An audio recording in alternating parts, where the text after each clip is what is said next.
Hello बच्चा party once again welcome back to our YouTube channel study G classes. तो बच्चों आप सभी लोगों का आपके अपने YouTube channel study G classes में एक बार फिर से स्वागत है। तो बच्चा पार्टी आज के इस नए वीडियो लेक्चर में हम यहाँ पर स्टार्ट करने वाले यूनिट नंबर फर्स्ट का अध्याय नंबर 1 और इस अध्याय का बच्चों यहाँ पर नाम होता है वैद्युत आवेश तथा क्षेत्र। तो बच्चा पार्टी अगर अभी तक आप सभी लोगों ने इसका प्रीवियस वीडियो लेक्चर नहीं देखा है तो उसका लिंक आपको इस वीडियो के नीचे डिस्क्रिप्शन बॉक्स में मिल जाएगा, जिसमें बच्चों मैंने आप सभी लोगों के लिए क्लास 12 का कंप्लीट सिलेबस डिस्कशन का वीडियो बना दिया है। लिंक आपको इस वीडियो के नीचे डिस्क्रिप्शन बॉक्स में मिल जाएगा, जिसमें बच्चों मैंने आप सभी लोगों को बताया कि जो बच्चों हमारा यहाँ पर क्लास 12 का सिलेबस होता है वो सबसे पहले यूनिट में डिवाइड होता है और किस यूनिट के अंदर में कौन कौन से अध्याय के बारे में स्टडी करना है आप सभी लोग प्रीवियस वीडियो जा करके देख सकते हैं। लिंक आपको इस वीडियो के नीचे डिस्क्रिप्शन बॉक्स में मिल जाएगा। तो बच्चों आज के इस नए वीडियो लेक्चर में हम यहाँ पर स्टार्ट करने वाले हैं यूनिट नंबर फर्स्ट का अध्याय नंबर 1 और इस अध्याय का बच्चों यहाँ पे नाम है वैद्युत आवेश तथा क्षेत्र। तो चलिए आज की क्लास हम यहाँ पर स्टार्ट करते हैं। अगर आप सभी लोग को वीडियो पसंद आती है तो प्लीज इस वीडियो को लाइक शेयर और सब्सक्राइब जरूर करिएगा। तो बच्चों यहाँ पर हम देखते हैं अध्याय नंबर फर्स्ट का सबसे इंपॉर्टेंट टॉपिक और किस टॉपिक के बारे में अध्ययन करना ये भी साथ साथ हम जानने वाले हैं। तो बच्चों यहाँ पर हमारा सबसे पहले लिखा गया है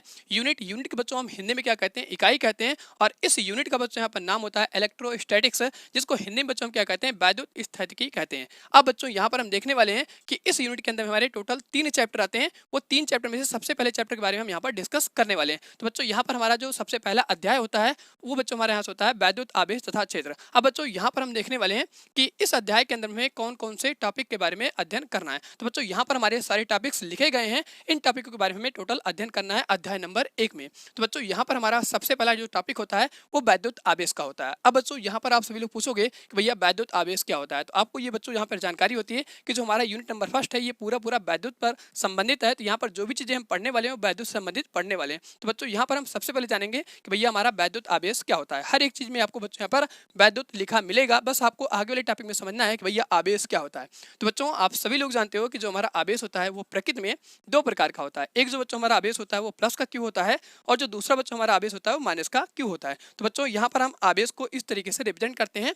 आप सभी लोग जानते हो कि जो हमारा प्लस का आवेश होता है उसको हम इस तरीके से दिखाते हैं और जो बच्चों यहाँ पे हमारा दूसरा आवेश होता है वो माइनस का होता है, इसको हम इस तरीके से दिखाते हैं। इन्हीं को बच्चों हम क्या बोलते हैं, वैद्युत आवेश कहते हैं। इनके बारे में हमें अच्छी तरह से अध्ययन करना है।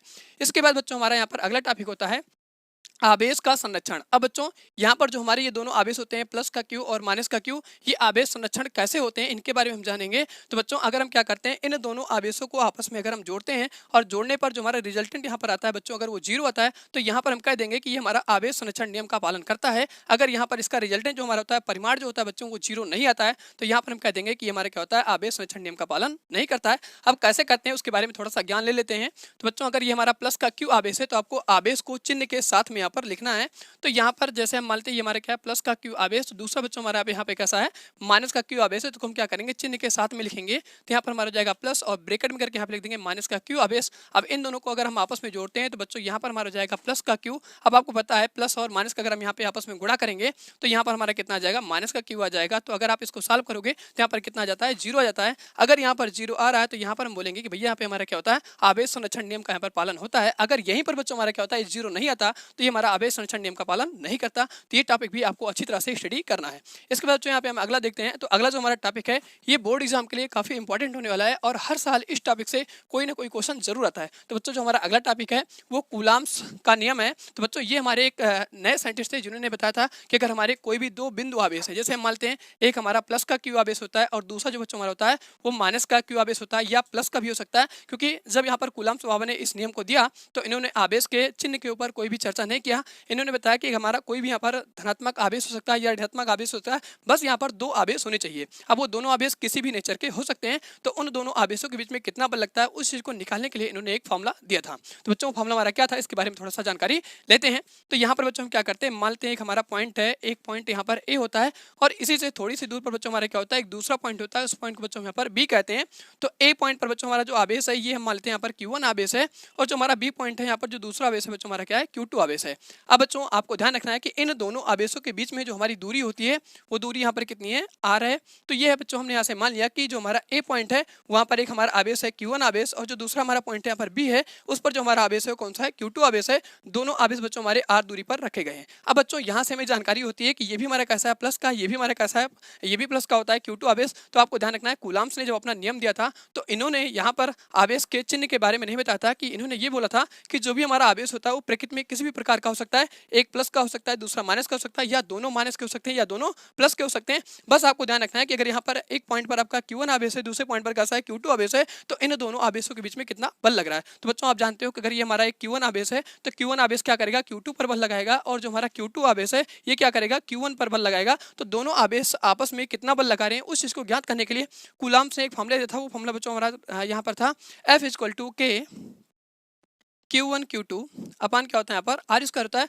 बच्चों दोनों आवेशों के बीच की जो हमारी दूरी होती है उस दूरी का वर्ग करके हम क्या करते हैं, दोनों आवेशों में भाग लगाते हैं। तो बच्चों यही जो हमारा फॉर्मूला होता है ये यहाँ पर दोनों आवेशों के बीच का बल निकालने का फॉर्मूला होता है। अब बच्चों आप सभी लोग जानते हो कि जो हमारा यहाँ पर Q1 होता है, Q2 होता है, हमारे क्या होते हैं, दोनों आवेश होते हैं, ये किसी भी नेचर के हो सकते हैं। और R जो बच्चों हमारा होता है क्या होता है, दोनों आवेशों के बीच की दूरी होती है। और जो यहाँ पर बच्चों हमारा K होता है ये हमारा क्या होता है, तो बच्चों हमारा क्या होता है, K जो होता है ये माध्यम नियतांक होता है। तो जब हम बच्चों इसके बारे में स्टडी करेंगे तो अच्छी प्रकार से यहाँ पे आप सभी लोगों को बताएंगे कि भाई ये टॉपिक क्या है और कितना इंपॉर्टेंट होने वाला है इस चैप्टर के लिए। अब बच्चों यहाँ पर हम चलते हैं अपने अगले टॉपिक की तरफ। तो अगला जो हमारा टॉपिक है बच्चों यहाँ पर बहुल आवेशों के बीच बल। तो बच्चों जैसे यहाँ पर हमारा कूलाम्स का नियम था, तो कूलाम्स के नियम को बताता है अगर दो आवेश रखे गए हैं तो उन दोनों आवेशों के बीच में कितना बल लग रहा है उस चीज को ज्ञात करने का फॉर्मूला देता है। तो उसी प्रकार से बच्चों यहाँ पर जो हमारा अगला टॉपिक है इसमें लिखा गया है बहुल आवेशों के बीच में बल। तो बच्चों ये जो आपका टॉपिक है ये आपको बताता है कि भैया अगर यहाँ पर आवेश क्या होते हैं, दो होते हैं या दो से ज्यादा होते हैं, तो उन आवेशों के बीच में कैसे हम बल निकालेंगे। तो जैसे बच्चों यहाँ पर हमने बल निकाला था दो आवेशों के बीच में बल, उसी प्रकार से बच्चों हम क्या करेंगे, जब हमारे आवेश दो या दो से ज्यादा होंगे तो उनके बीच में क्या करेंगे, इसी फॉर्मूले का यूज करके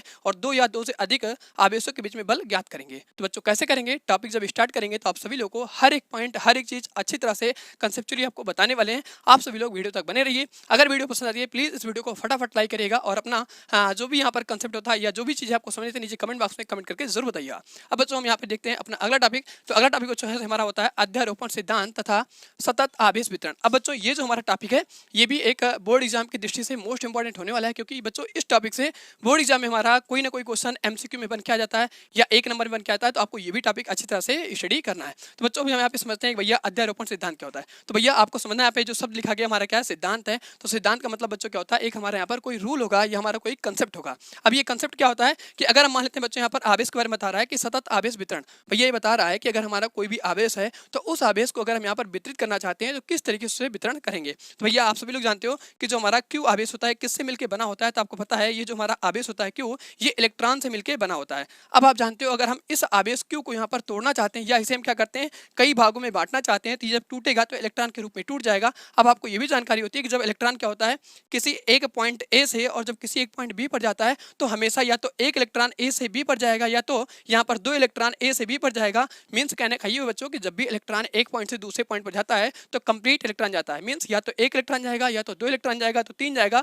कभी भी इलेक्ट्रॉन बच्चों हमारा बट्टे में नहीं जाएगा, मीन्स 2/3 ऐसा नहीं जाएगा ना। तो बच्चों ये हमारा दशमलव जाएगा 1.5 हो गया या 1.2 हो गया। जब भी इलेक्ट्रॉन जाता है एक पॉइंट से दूसरे पॉइंट पर तो बच्चों हमेशा कैसा आता है कंप्लीट इलेक्ट्रॉन जाता है। तो ये भी आपको यहाँ पर जानकारी देती है। अब बच्चों इसका हम एक फॉर्मूला भी देखने वाले हैं जो बच्चों हमारे यहाँ से होता है Q = यहाँ पर Ne। तो ये फॉर्मूला आपको बताता है कि अगर हम किसी भी आवेश को तोड़ना चाहते हैं तो उसे कितने खंडों में यहाँ पर हम तोड़ सकते हैं। तो ये फॉर्मूला आपको याद रखना है। यही बच्चों हमारे क्या होता है अध्यारोपण सिद्धांत का एक फॉर्मूला होता है। तो ये भी टॉपिक आपको अच्छी तरह से क्लियर होगा। अब बच्चों यहाँ पर हम बात करने वाले विद्युत क्षेत्र के बारे में। अब बच्चों यहाँ पर विद्युत क्षेत्र क्या होता है ये टॉपिक आपके लिए मोस्ट इंपॉर्टेंट होने वाला है, क्योंकि बच्चों इसी से जुड़ी आपको यहाँ पर और भी टॉपिक के बारे में अध्ययन करना है और ये सारे टॉपिक आपके लिए बोर्ड एग्जाम के लिए काफी इंपॉर्टेंट होने वाले हैं। और जो इसके बाद हमारा अगला चैप्टर आने वाला है वहाँ पर भी आपको ये सारे टॉपिक अच्छी तरह से स्टडी कर लेना है। तो बच्चों यहाँ पर हम समझने वाले भैया विद्युत क्षेत्र क्या होता है। तो बच्चों आपने अभी समझा था भैया वैद्युत आवेश क्या होता है। तो आप सभी लोग जानते हो जो हमारा वैद्युत आवेश होता है एक हमारा प्लस का क्यू होता है, एक हमारा क्या होता है माइनस का क्यू होता है। तो बच्चों आपको ये जानकारी होती है जो हमारा प्लस का क्यू आवेश होता है ये क्या करता है, जो विद्युत क्षेत्र बनाता है वो बाहर की ओर बनाता है। इसको हम कुछ इस तरीके से यहाँ पर रिप्रेजेंट करते हैं। और जो यहाँ पर बच्चों हमारा क्या होता है माइनस का क्यू आवेश होता है ये विद्युत क्षेत्र क्या होता है अंदर की ओर बनाता है, उसको हम कुछ इस तरीके से यहाँ पर रिप्रेजेंट करते हैं। तो बच्चों ये आपको यहाँ पर आवेश के बारे में जानकारी होती है कि आवेश जो हमारे होते हैं वो दो प्रकार के होते हैं। एक हमारा प्लस का क्यू आवेश होता है, दूसरा कैसा होता है माइनस का क्यू आवेश होता है। तो प्लस का क्यू आवेश जो बच्चों यहाँ पर विद्युत क्षेत्र बनाता है वो किधर की ओर बनाता है बाहर की ओर, और जो माइनस का क्यू आवेश होता है विद्युत क्षेत्र हमेशा अंदर की ओर बनाता है। तो बच्चों ये जो आपका यहाँ पर बन रहा है इस तरीके से इसी को हम क्या कहते हैं विद्युत क्षेत्र कहते हैं। तो ये जानकारी भी आपको हो जाती है कि अगर हमारे आवेश दो प्रकार के होते हैं तो यहाँ पर विद्युत क्षेत्र भी हमारे दो प्रकार के होते हैं। एक बच्चों जो हमारा प्लस की ओर बनता है वो बाहर की ओर बनता है विद्युत क्षेत्र, और जो हमारा माइनस की ओर आवेश होता है उसकी ओर जो हमारा विद्युत क्षेत्र बनता है वो अंदर की ओर बनता है। ये जानकारी आपको हो जाती है। अब इसके बच्चों यहाँ पर हम इससे रिलेटेड और भी टॉपिक के बारे में अध्ययन करने वाले हैं, जो कि बच्चों यहाँ से हमारा होने वाला है विद्युत आवेश के कारण विद्युत क्षेत्र। ये भी टॉपिक के बारे में पढ़ेंगे। इसके बाद बच्चों यहाँ पर आपको अगला जो टॉपिक पढ़ना है ये बोर्ड एग्जाम के लिए काफी इंपॉर्टेंट टॉपिक होने वाला है, और इसके कई सारे यहाँ पर आप एप्लीकेशन पढ़ने वाले, जिसको हिंदी में बच्चों क्या कहते हैं, अनुप्रयोग कहते हैं। तो अनुप्रयोग भी आपको ध्यान रखना है, क्योंकि ये टॉपिक आपके बोर्ड एग्जाम से हमेशा आपको एक ना एक नंबर जरूर दिलाएगा, और यहाँ से आपको गारंटी करता हूँ कि आपको कोई ना कोई क्वेश्चन जरूर बोर्ड एग्जाम में देखने को मिलेगा। तो आपको ये टॉपिक अच्छी तरीके से पढ़ना है। तो बच्चों यहाँ पर जो हमारा अगला टॉपिक है इसका नाम है वैद्युत द्विध्रुव। अब बच्चों वैद्युत द्विध्रुव होता क्या है, तो यहाँ पर जनरली हम बात करते हैं कि यहाँ पर हम कोई भी दो आवेश लेते हैं और दोनों आवेश बच्चों हमारे क्या होते हैं, एक समान होते हैं। तो यहाँ पर मैं आपसे लोग बताता हूँ, जैसे हमने यहाँ पर एक आवेश लिया, ये बच्चों हमारा क्या होता है, यहाँ से Q1 आवेश होता है, और Q1 आवेश हमारा कैसा, ये प्लस का है, और जो हमारा यहाँ पर बच्चों क्या होता है दूसरा आवेश होता है वो हमारा Q2 आवेश होता है, और ये बच्चों हमारा कैसा है, माइनस का है। तो बच्चों आपको ध्यान रखना है कि यहाँ पर जो Q1 और Q2 आवेश होते हैं दोनों आपस में कैसे होते हैं, बराबर होते हैं। तो हमने यहाँ से मान लिया कि जो हमारा यहाँ पर प्लस का Q1 आवेश है और जो यहाँ पर हमारा माइनस का Q2 आवेश है, ये बच्चों हमारे क्या है, दोनों आपस में बराबर है। कहने का मतलब बच्चों ये हुआ कि अगर हमारा Q1 यहाँ पर 5 कूलम का है तो Q2 भी यहाँ पर कितना है, 5 कूलम का है। मान में दोनों आपस में बराबर हैं, बस बच्चों इनका नेचर यहाँ पर चेंज होता है कि अगर Q1 प्लस का है तो Q2 कैसा होता है, माइनस का होता है। तो बच्चों ये जो हमारे आवेश होते हैं कुछ दूरी पर रखे जाते हैं, तो हम मानते हैं इन दोनों आवेशों के बीच जो हमारी दूरी होती है कितनी होती है, टोटल 2L होती है। तो बच्चों यही जो हमारा यहाँ पर आवेश होता है कि अगर एक प्लस का है एक माइनस का है, दोनों आपस में मान में कैसे हैं, बराबर हैं। तो बच्चों ये आवेश प्लस वाला और यहाँ पर जो हमारा माइनस वाला आवेश होता है ये क्या करता है, अपने स्थान पर दो ध्रुव जनरेट करता है। ये प्लस वाला जनरेट करेगा, ये माइनस का जनरेट करेगा। तो बच्चों यहाँ पर जो चीज आपका बनता है उसे हम क्या कहते हैं, वैद्युत द्विध्रुव कहते हैं। अब वैद्युत द्विध्रुव कैसे पढ़ना है वो चीज मैं आप सभी लोग को जब वीडियो स्टार्ट करूंगा तो आपको अच्छे से बताऊंगा कि भैया वैद्युत द्विध्रुव कैसे बनता है, और इन दोनों आवेशों को बच्चों क्या कहते हैं, जो हमारा प्लस का Q1 है और जो हमारा यहाँ पर माइनस का Q2 है, इन्हीं को बच्चों क्या कहते हैं, द्विध्रुव कहते हैं। तो ये टॉपिक आपको अच्छे से समझना है, और इसके बहुत सारे आप एप्लीकेशन भी पढ़ने वाले हो। तो बच्चों अब हम चलते हैं अपने अगले टॉपिक की तरफ, जो यहाँ से बच्चों हमारे क्या होता है, वैद्युत द्विध्रुव से संबंधित है। तो बच्चों जो हमारा अगला टॉपिक है जिसके बारे में अध्ययन करना है वो बच्चों हमारे यहाँ से होता है द्विध्रुव के कारण यहाँ पर वैद्युत क्षेत्र। अब बच्चों हमें यहाँ से वैद्युत द्विध्रुव से संबंधित टॉपिक के बारे में पढ़ना होगा, जो कि बच्चों यहाँ से हमारा होता है द्विध्रुव के कारण वैद्युत क्षेत्र। अब बच्चों हम क्या करेंगे, जो हमारे यहाँ पर द्विध्रुव होता है प्लस का Q और यहाँ पर माइनस का Q, इनकी वजह से हमें क्या करना है, विद्युत क्षेत्र की गणना करनी है कि भैया किस किस पॉइंट पर हम यहाँ पर विद्युत क्षेत्र निकालने हैं। तो यहाँ पर आप बच्चों इसका एप्लीकेशन पढ़ोगे, जिसमें आप पढ़ोगे अच्छे केस क्या होता है, निरक्षे केस क्या होता है, और आर और थीटा वाला केस पढ़ोगे कि यहाँ पर हम किसी भी पॉइंट पर निकालना चाहेंगे तो उसके लिए बच्चों हम क्या करते हैं, आर और थीटा वाला कंसेप्ट पढ़ते हैं। अब बच्चों यहाँ पर हम बात करने वाले हैं अपने अगले टॉपिक की तरफ। तो अगला टॉपिक बच्चों जो हमारा होगा इससे संबंधित वो बच्चों हमारे यहाँ होता है एक समान वैद्युत क्षेत्र में द्विध्रुव पर बल आघूर्ण। अब बच्चों ये भी टॉपिक आपके लिए काफी इंपॉर्टेंट होने वाला है। तो बच्चों यहाँ पर ये टॉपिक आपको बताना चाह रहा है कि अगर हम क्या करते हैं, एक समान विद्युत क्षेत्र लेते हैं। जैसे बच्चों यहाँ पर मैंने मान लिया कि जो हमारा क्षेत्र है ये हमारा कैसा है, एक समान विद्युत क्षेत्र है। अब एक समान विद्युत क्षेत्र आप जानते हो कैसा होता है कि जो भी यहाँ पर विद्युत क्षेत्र रेखाएं होती है सभी आपस में क्या होती है, समांतर होती है। तो हमने मान लिया हमारा कैसा है, E1 विद्युत क्षेत्र है, और ये बच्चों हमारा क्या E2 है, ये हमारा क्या है यहाँ पर E3 है, और ये बच्चों हमारा क्या है E4 है। तो ये दोनों आपस में कैसे हैं, जो रेखाएं हैं यहाँ पर आपस में एक दूसरे के समांतर हैं, और समांतर जब होती है तो इनको बच्चों यहाँ से कहते हैं कि हमारी क्या है, एक समान विद्युत क्षेत्र रेखाएं। अब बच्चों यहाँ पर हम क्या करते हैं, इस एक समान विद्युत क्षेत्र में अपना द्विध्रुव उठा के रख देते हैं। अब द्विध्रुव का मतलब आपको समझ आ गया भैया, जिसपे हमारे क्या होगा, दोनों चार्ज होंगे लेकिन कैसे होंगे, अपोजिट होंगे। एक प्लस का होगा, दूसरा कैसा होगा, माइनस का होगा। तो बच्चों यहाँ पर हम क्या करते हैं, एक समान विद्युत क्षेत्र में कुछ इस तरीके से यहाँ पर थीटा एंगल पर हम इस द्विध्रुव को उठा के रख देते हैं। तो यहाँ पर बच्चों जो हमारा चार्ज होता है पॉइंट ए पर वो हमारा कैसा होता है, प्लस का Q होता है, और जो यहाँ पर हमारा पॉइंट बी होता है यहाँ पर जो हमारा आवेश होता है बच्चों हमारा कैसा होता है, माइनस का होता है। अब बच्चों यहाँ पर जो हम इसको द्विध्रुव को उठा करके इस एक समान विद्युत क्षेत्र में रख देते हैं तो ये आपस में क्या करता है, घूमना शुरू करता है। ये इधर की ओर घूमता है तो बच्चों हमारे क्या होता है, इधर की ओर घूमता है। तो यहाँ पर एक आपका फिक्स पॉइंट होता है, उस पॉइंट को बच्चों क्या मानते हैं, ओ पॉइंट मान लेते हैं। तो ये इस तरीके से यहाँ पर घूमता है। तो जो बच्चों ये हमारे क्या था, एक समान विद्युत क्षेत्र में इस तरीके से आपका द्विध्रुव घूमना शुरू करता है। तो यहाँ पर एक आपका बल जनरेट होता है, जिस बल को बच्चों हम क्या कहते हैं, आघूर्ण कहते हैं, या आप उसको आघूर्ण बल कहते हो, और जनरली उसे हम क्या करते हैं, टाउ से इस तरह से रिप्रेजेंट करते हैं। अब ये बल बच्चों यहाँ पर कितना जनरेट होता है उसके बारे में यहाँ पे हम स्टडी करने वाले। तो बच्चों आप सभी लोगों को ध्यान रखना है कि इसका जो यहाँ पे हमारा फॉर्मूला निकल के आएगा वो बच्चों हमारा वेक्टर फॉर्म में होता है, P क्रॉस यहाँ पे बच्चों हमारा E होता है। यही बच्चों हमारा क्या होता है, बल आघूर्ण का सूत्र होता है। इसका भी आप डेरिवेशन पढ़ने वाले हो, और ये कंसेप्ट आपके लिए काफी इंपॉर्टेंट होने वाला है। अब बच्चों यहाँ पर जो हम इस चैप्टर का जो सबसे लास्ट और इंपॉर्टेंट टॉपिक बढ़ने वाले हैं वो बच्चों हमारा होता है यहाँ पे वैद्युत फ्लक्स। अब वैद्युत फ्लक्स भैया आपको ध्यान रखना है, क्योंकि इससे जुड़ी और भी घटनाओं के बारे में आप पढ़ोगे।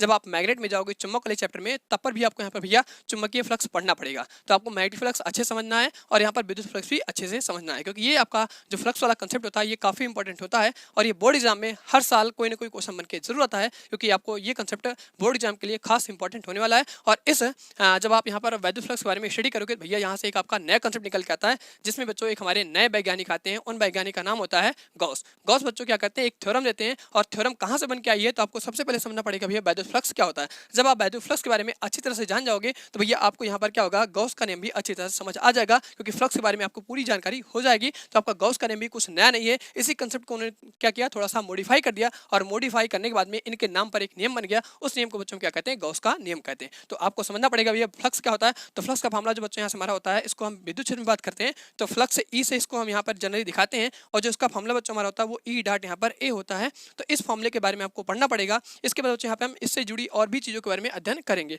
तो बच्चों इसके बाद हमारा यहाँ पर गॉस का नियम आता है। अब ये नियम कैसे बना वो आपने समझ लिया कि भैया बैडोज फ्लक्स जो होता है इसी से हमारा एक नियम बना है, उस नियम को हम क्या कहते हैं, गॉस का नियम कहते हैं। अब गॉस के नियम को आप स्टडी करोगे तो गॉस का बच्चों जो हमारा नियम होता है वो इस तरीके से होता है, फाई ई बराबर यहाँ पर होता है क्यू अपान यहाँ से एप्सिलॉन नॉट होता है। तो बच्चों यही जो हमारा नियम होता है इसी को हम गॉस का नियम कहते हैं। इसका भी हम यहाँ पर डेरिवेशन पढ़ने वाले हैं। तो बच्चों अब हम यहाँ पे देखेंगे गॉस के नियम के बहुत सारे एप्लीकेशन हैं, जिनको बच्चों हम हिंदी में बोलते हैं अनुप्रयोग। एप्लीकेशन का मतलब बच्चों यहाँ पर होता है अनुप्रयोग, कि भैया इनका अनुप्रयोग, इनका प्रयोग करके हम कहाँ कहाँ पर क्या क्या चीजें ज्ञात कर सकते हैं, इसके बारे में अध्ययन करना होता है। तो बच्चों आपको पढ़ना पड़ेगा गॉस नियम के अनुप्रयोग। तो बच्चों ये हमारा ओवरऑल कंसेप्ट होता है, टॉपिक्स होता है कि जिनके बारे में हमें अध्ययन करना है अध्याय नंबर 1 में। तो बच्चों अगर आप सभी लोगों को आज की वीडियो पसंद आती है तो प्लीज इस वीडियो को लाइक शेयर और सब्सक्राइब जरूर करिएगा। तो बच्चों अब हम यहाँ से आप सभी लोग बताते हैं भैया बोर्ड एग्जाम के लिए हमारे कौन कौन से टॉपिक ऐसे हैं जो मोस्ट इंपॉर्टेंट हैं। अगर आप इन चैप्टर को या इन टॉपिक्स को अच्छी तरह से पढ़ लेते हो तो आपका जो भी यहाँ पर मार्क्स होगा बच्चों यहाँ पर 90+ या आप यहाँ पे क्या कर सकते हो 80+ आप नंबर ला सकते हो। तो बच्चों इन सभी टॉपिकों के बारे में आपको अच्छी तरह से और अच्छे कंसेप्ट के साथ में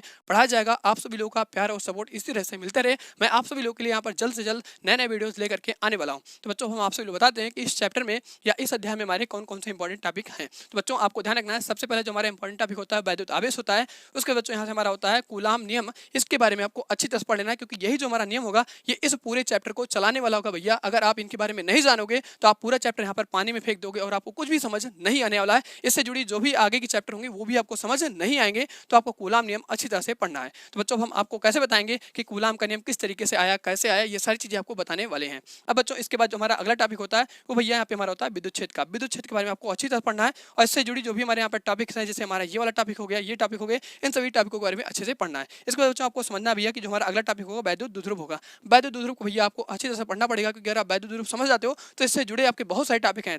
4 या 5 टॉपिक ऐसे हैं जो आपके बोर्ड एग्जाम के लिए काफी इंपॉर्टेंट होने वाले हैं। आप बोर्ड एग्जाम का पेपर भी उठाकर देख सकते हैं। इससे आपके हर एक टॉपिक बोर्ड एग्जाम में जरूर मिलेंगे, कोई ना कोई टॉपिक आपको जरूर दिखाई पड़ेगा बच्चा पार्टी। अब बच्चों यहाँ से बात करते हैं कि इससे जुड़े हमारे जो टॉपिक है वो हमारे बच्चों यहाँ से जाएगा द्विध्रुव के कारण यहाँ पर वैद्युत क्षेत्र, इसके बारे में पढ़ना पड़ेगा। उसके बाद आप सभी लोग जानते हो कि एक समान वैद्युत क्षेत्र में द्विध्रुव पर बल आघूर्ण, ये भी आपको पढ़ना पड़ेगा। उसके बाद बच्चों आपको जो अगला इंपॉर्टेंट टॉपिक होगा यहाँ पर वैद्युत फ्लक्स होगा। वैद्युत फ्लक्स के बारे में जो आप पढ़ लोगे तो भैया यहाँ पे आपको गॉस का नियम भी अच्छी तरह समझ आएगा, क्योंकि गॉस का नियम बच्चों क्या है, इसी का थोड़ा सा यहाँ पे मॉडिफाई वर्जन है, और इसके बहुत सारे यहाँ पर आप अनुप्रयोग के बारे में पढ़ने वाले हो। तो बच्चों ये सब हमारे टॉपिक होते हैं जो इस अध्याय के अंदर में मोस्ट इंपॉर्टेंट टॉपिक्स होने वाले हैं। तो बच्चों आज की वीडियो आप सभी लोग कैसे लगी नीचे कमेंट बॉक्स में कमेंट करके जरूर बताइए। अगर आप सभी लोगों को वीडियो पसंद आती है तो प्लीज इस वीडियो को लाइक शेयर और सब्सक्राइब जरूर करेगा। तो बच्चों अब हम मिलते हैं आप सभी लोगों से अगले वीडियो के साथ में। अगले वीडियो में बच्चों हम यहाँ पर स्टार्ट करने वाले हैं इस टॉपिक के बारे में, स्टडी किस तरीके से कैसे करना है। तो यहाँ पर बच्चों हम अगले वीडियो में देखने वाले हैं इसका सबसे पहला टॉपिक भैया वैद्युत आवेश क्या होता है। तो चलिए आज क्लास हम इसी पे एंड करते हैं। अब मिलते हैं अगले वीडियो के साथ में।